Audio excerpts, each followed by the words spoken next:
A very warm welcome to Study IQ, my dear friends. I am Prashant Mavani. I hope you all are doing good. Today is 10th July 2020. Day is Friday. I have some interesting topic for you guys today. A very interesting topic, one, and then we have two more as well. We are going to go through it. But before that, I would like to start today's discussion with this quote by Franklin D. Roosevelt. Men are not prisoners of fate, but only prisoners of their own minds. We are the ones. We have this capability of creating cage around us, and we are the ones with this ability to break this cage and fly high in the sky. So always make sure that when you think about yourself, think big. When you dream about yourself or about your future, make sure it's a big dream, right? Gather this courage and think big about yourself. This is very important. This is the first step. With this, dear friends, StudyIQ team has designed a smart course. This smart course is for Civil Services Examination. It covers pre and mains, both portions.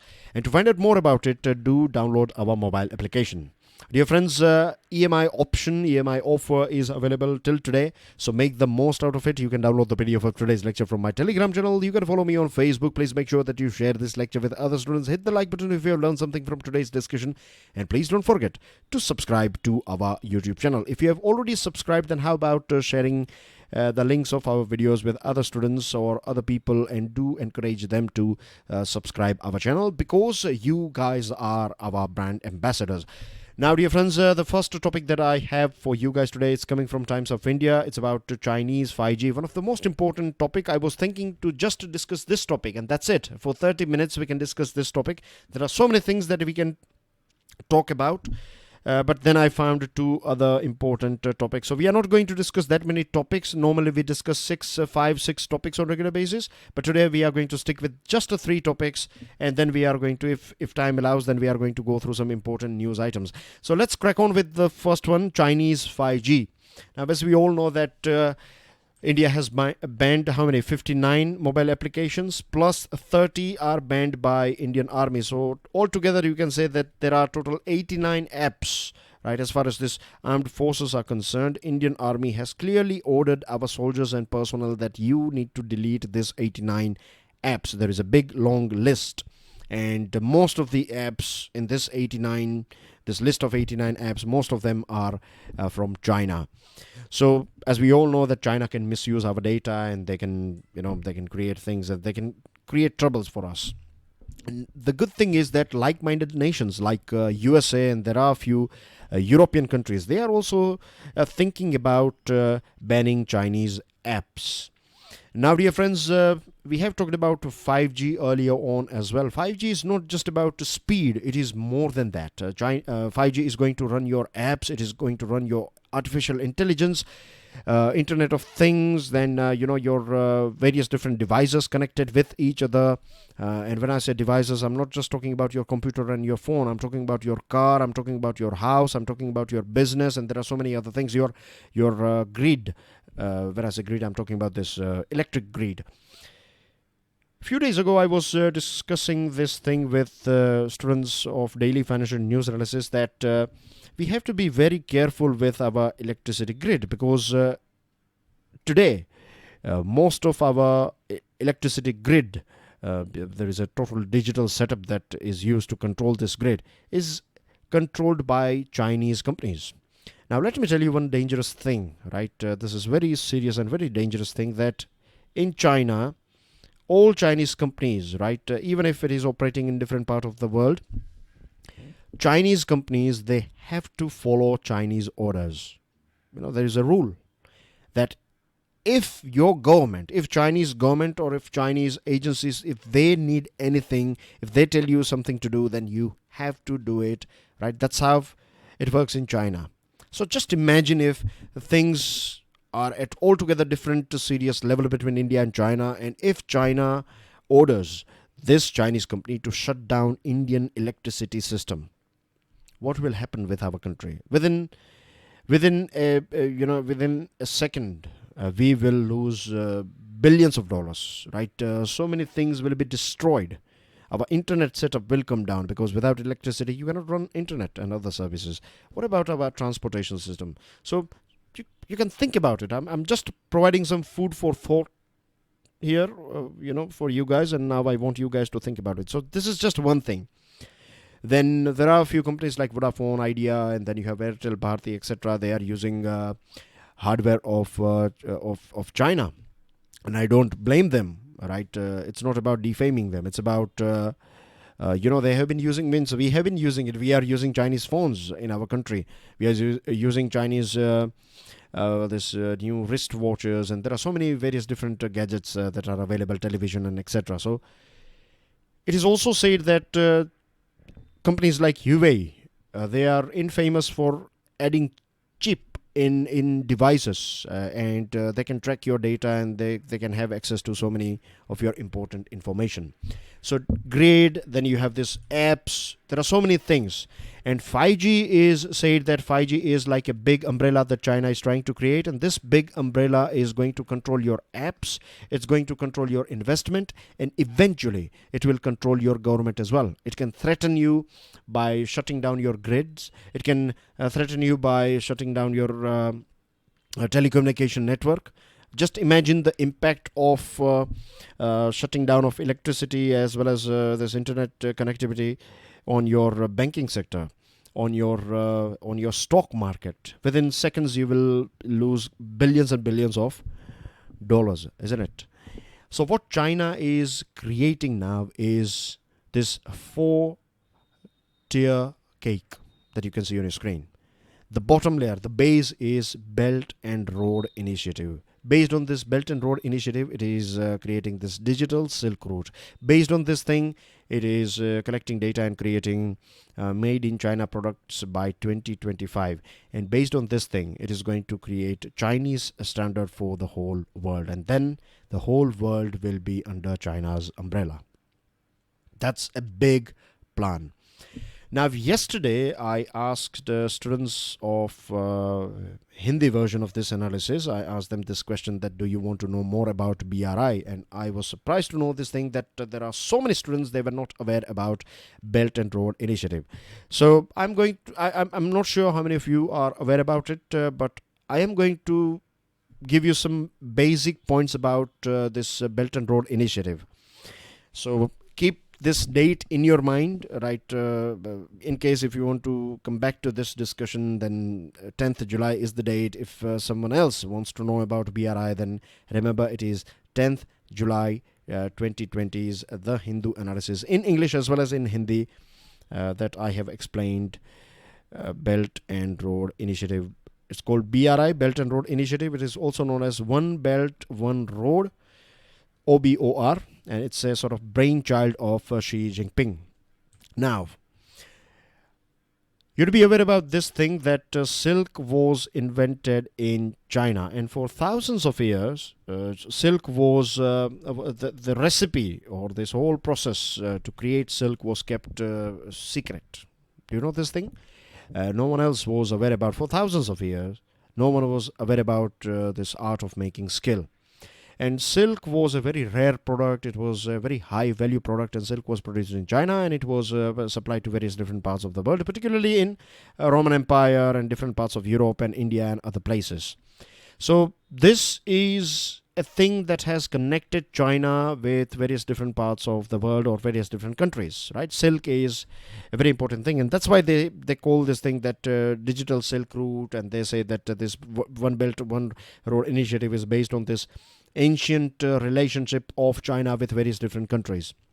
Now, what they have done, because China has deep pockets, when I say deep pockets, I mean to say that they have money, they have this ability as well, of course, because of money, and they have this vision to have to project or to place China at the top table of the world, to become a superpower. So what they have started doing from the last few years is they have launched this OBOR or BRI. And what they are saying is that we used to have ancient relationship with you guys. So how about we have money.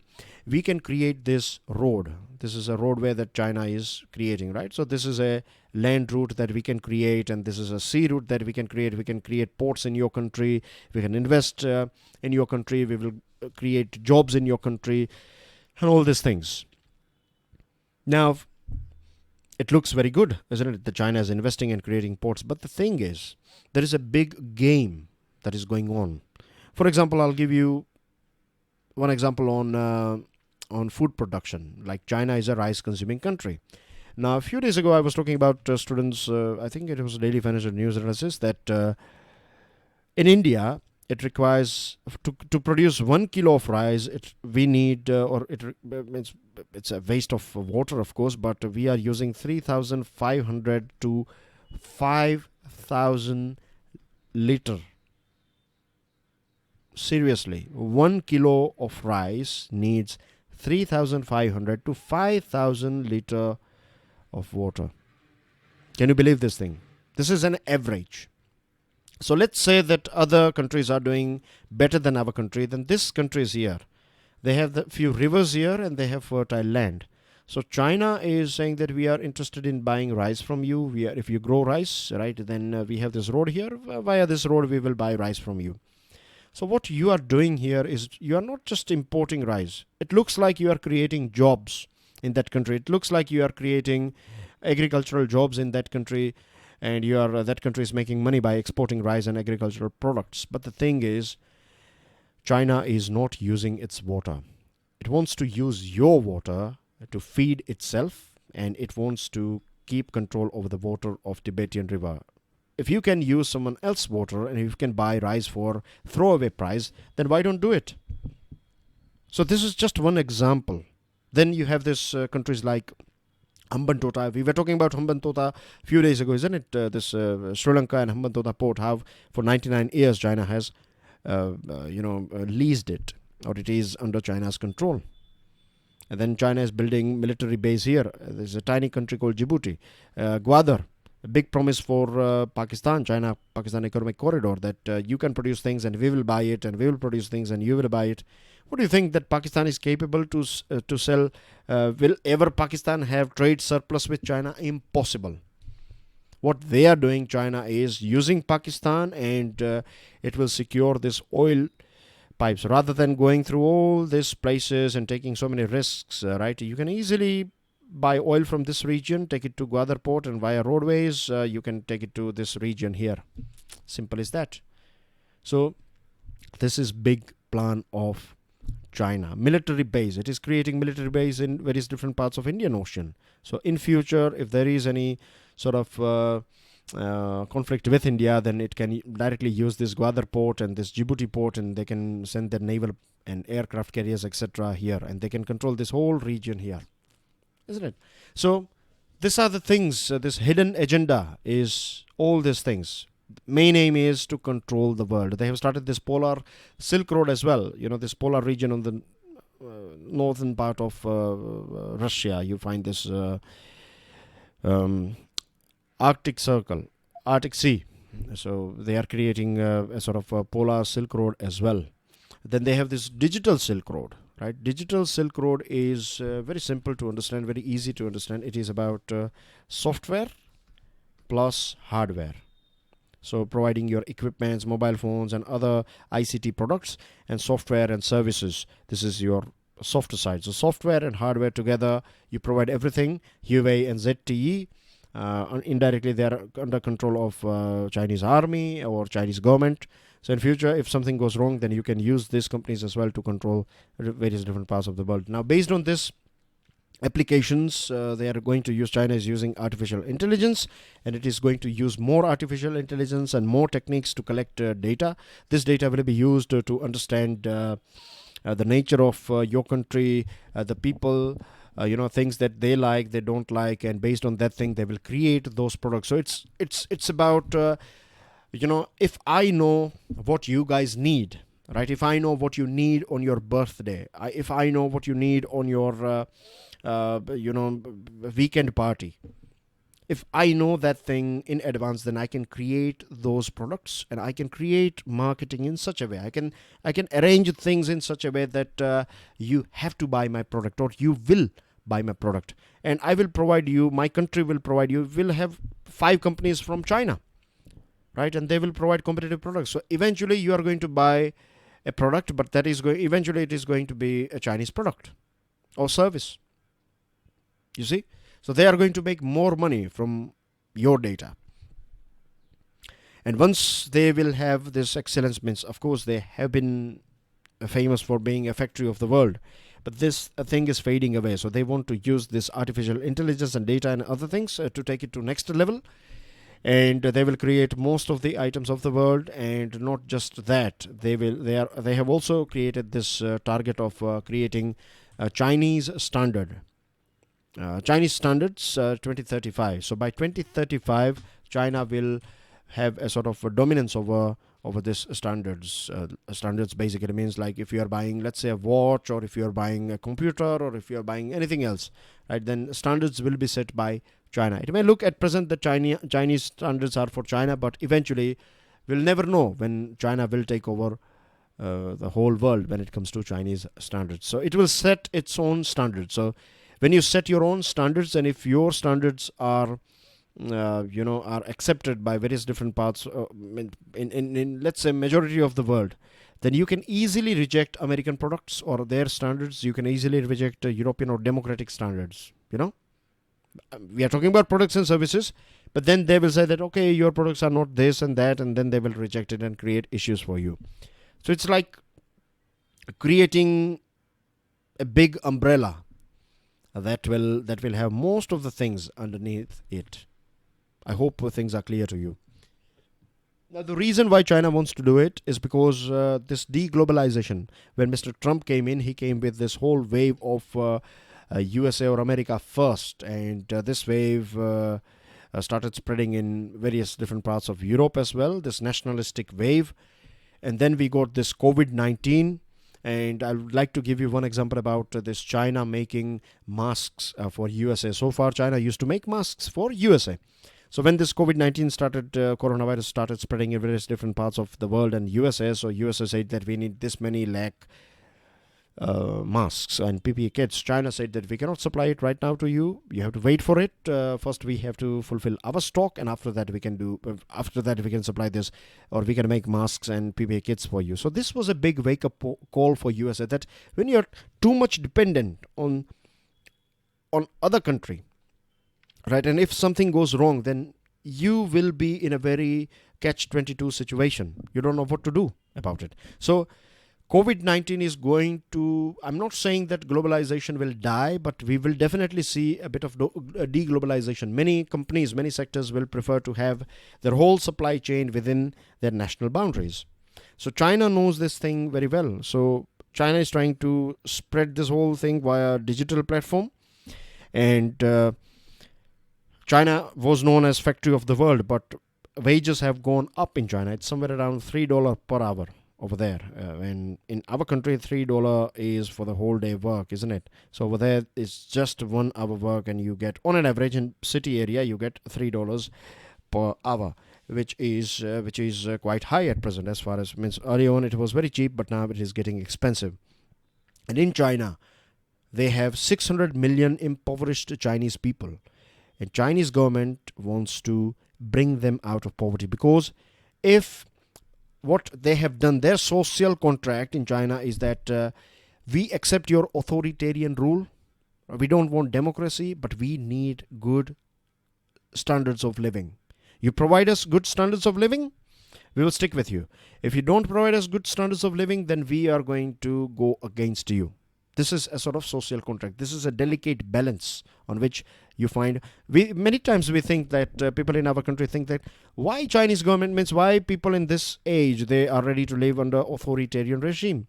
Because the social contract is like that. We will rule over you, but we will give you good standards. And people say that you can rule over us, but give us good standards. If you don't give us good standards, then we will go out on the street.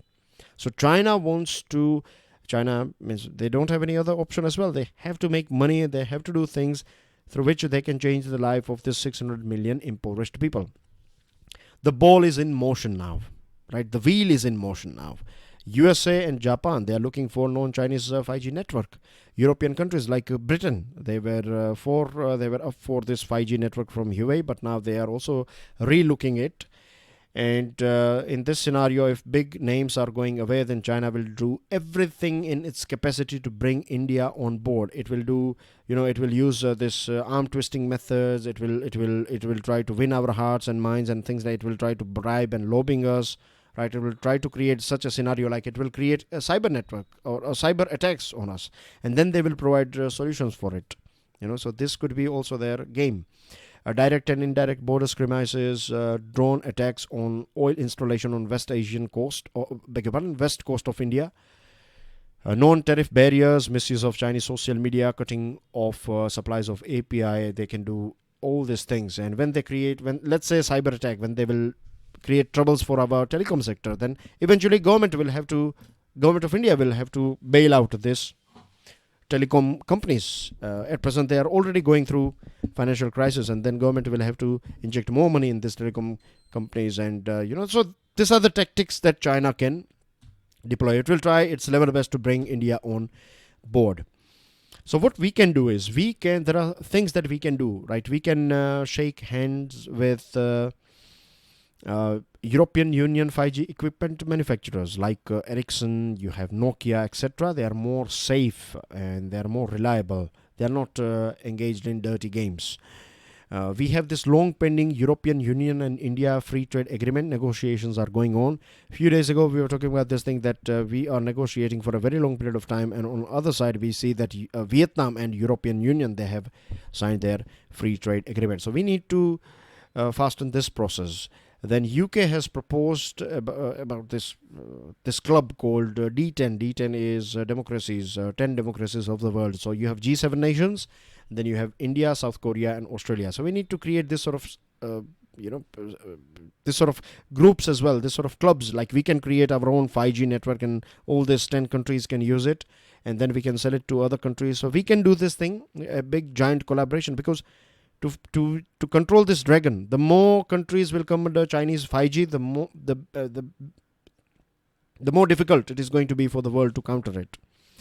And as I gave you this hint as well, the 600 million Chinese people, this social contract is something that we can target, the world can target.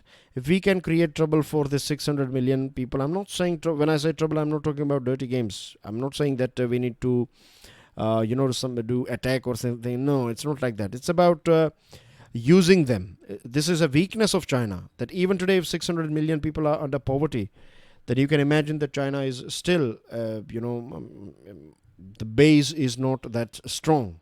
So this can be exploited, and global leaders, they know how to exploit it. So this is a hint that we can, this is a sort of tip that should be exploited.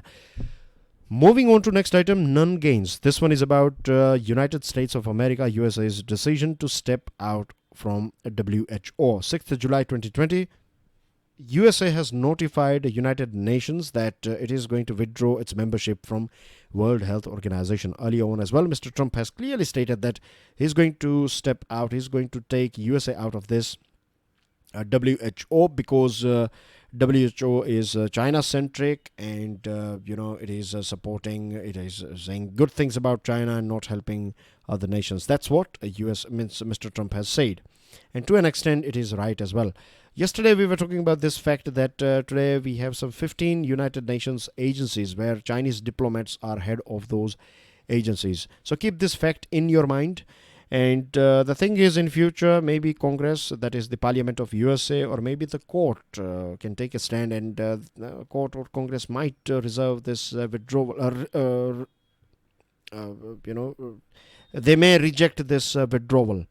Democratic challenger Joe Biden has also said this thing, that he said that if he becomes president, then he will revoke this decision. Now the thing is, it's basically this decision by Mr. Trump is the reason why it is not right, is because it will create a vacuum, and the place where, or the spots where USA is creating vacuum, China is stepping it and filling it up. So this is one of the most, that's what I think. I think that USA should stay with WHO. USA is providing $450 million every year to WHO, and this is a very significant amount. It will be a big blow for WHO. The second thing is USA provides technical expertise as well to WHO. So those tiny countries, least developed countries, they get big help from via WHO. They get a huge amount of help, medical help. So it will create suffering for them. It will create opportunity for them. What China will do means it will create opportunity for China and suffering for those least developed nations. What China will do is China will inject more money in WHO, and China will directly go bilaterally. It will go to those companies and help those countries and help them. So it will create good image of China. So the loser will be USA here and the world. So USA should stay with WHO and create reforms. The thing is, WHO is a paper tiger. It is like a toothless tiger, WHO has limited powers when it comes to ensuring compliance as per this International Health Regulation 2005 rule. Every country or any country in which you have this sort of pandemic or epidemic type of thing, then you have to report it to WHO as quickly as possible. But China has not followed this thing, but WHO can't do anything about it because it does not have this sort of power. So the best thing is we need to arm this WHO with this sort of powers rather than USA going out from it, right? Moving on to last item of the day, it is about politics and criminals and politics, or criminalization of Indian politics. That's the right, you can say, phrase. Okay. In February 2020, Supreme Court of India has delivered a very interesting judgment on criminalization in Indian politics. Supreme Court has said that from now on, from next election, so the next election is going to be Bihar elections of 2020, October 2020. So this election, and from now on, if a political party is giving ticket to a criminal candidate, then political party will have to explain why it has given this ticket to a criminal politician or criminal candidate, and why party has not given, or why party has selected a criminal candidate over a non-criminal candidate. And if you don't explain this thing, then it will be taken as contempt of Supreme Court's order. And you cannot say that winnability is the reason why you have chosen this particular candidate, because in our country, unfortunately, if you have muscle power, that means if you are a sort of goon type, and if you have money, if you have these two things, then chances are that you will easily win election. So this is very unfortunate for our polity, and this should of course go. In 2004, we used to have 24% member of parliament, they were having criminal cases. This went up in 2009, it was 30%. In 2014, 34%. And in 2019, 43% of MPs, they have criminal cases pending against them. Not all 43% are having serious cases, but many of them do have very serious cases like rapes and murders and kidnapping and this sort of. And these people are ruling us. These people are representing us. Politics is a very important, the reason why politicians are powerful, because politics is a thing that has its, you can find when I say politics, I mean to say its impact, direct, indirect impact, or decisions taken by politicians are visible in every field of our life. It impacts our freedom, the internet that we use, right? The business, civil society, media, bureaucracy, the things that you can use, the things that you cannot do, don't. There are so many things. Everything is decided by politicians, right? So if you have criminal politicians, right, then they are going to create a situation that is going to be beneficial for criminals, like lack of law enforcement. We know it very well that Home Ministry, State Home Ministry, as well as Union Home Ministry, they are the ones, they control this whole, and the main boss is Union Home Minister as well as your State Home Minister. So Home Minister can control your police and other secret agencies or intelligence bureaus and other things. So the winning party is going to have a complete control, and it should not be like that. Law enforcement should be impartial. Judiciary is, we know that, independent, but the process is so lengthy that it will take ages for you to prove something in court. So they know these things, Nowadays, election outcome doesn't matter. If your party has won this election, it's okay. Means you can celebrate that victory with confidence, because horse trading can change. It can turn the tables. Electoral bonds, they have injected more secrecy rather than creating more transparency. So it's good that Supreme Court, since 2002, Supreme Court has again and again took stand to create our society a bit more mature, bit more transparent, and to decriminalize politics. Unfortunately, political system has taken no initiative at all when it comes to corruption, when it comes to decriminalization and all these things, various different changes. Everything has been, you can see, everything was delivered or was created by Supreme Court rather than political parties and politicians. But it's not just political parties, right? I blame people of our country. In very simple terms, I would like to clarify this thing, that it's all about demand and supply.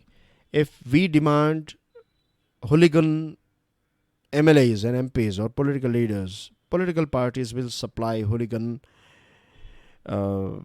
political candidates or leaders, right? If you want a clean, if you want sensible, if you want patriotic political leader from your area, then you have to demand for it. And this demand can be created only if people become more aware. Many people, they say that they don't have any interest in politics. Why? Because if you have interest, or if you don't have, it doesn't matter. But politics is directly, indirectly impacting your life. So one must, I'm not saying that you should always think about politics, but you should at least know who is good, who is bad, right? You should use your own common sense. You should use your own judgment to decide whom to vote and what's their agenda and things. And the more people will become aware about this sort of things, the more difficult it will become for political parties to escape, right? Supreme Court, it has its own limitations. Law enforcement agencies, its own limitations. But people, we don't have any limits, right? We can demand for good things, and they have to deliver good things. This is the key here. So just blaming politicians will do nothing, because they are there because we have given them vote to be there, isn't it? So think about it. And that's everything in today's discussion, dear friends. These are a few important news items of the day, and I want you guys to download the PDF from my Telegram channel and go through this news items. It's easy for you to go through news items, right? And do let me know how was discussion about BRI. And if you have learned something, then hit the like button, and please make sure that you share. See, I know students, there are few students only, they do share this lecture with other students.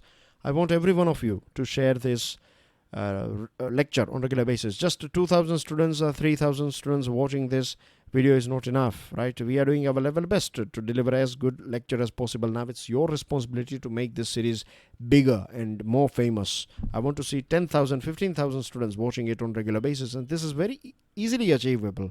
But for that, I would need your support. Nothing is possible without your support. So if you genuinely love this series, if you genuinely care about this series, and if you want to see its growth and sustainable growth for a very long period of time, then you have to put your efforts as well. You have to share this. You have to talk to people about this series and the things that you get from it. And that's everything from my side. Thank you very much for watching this video. God bless you all. Jai Hind.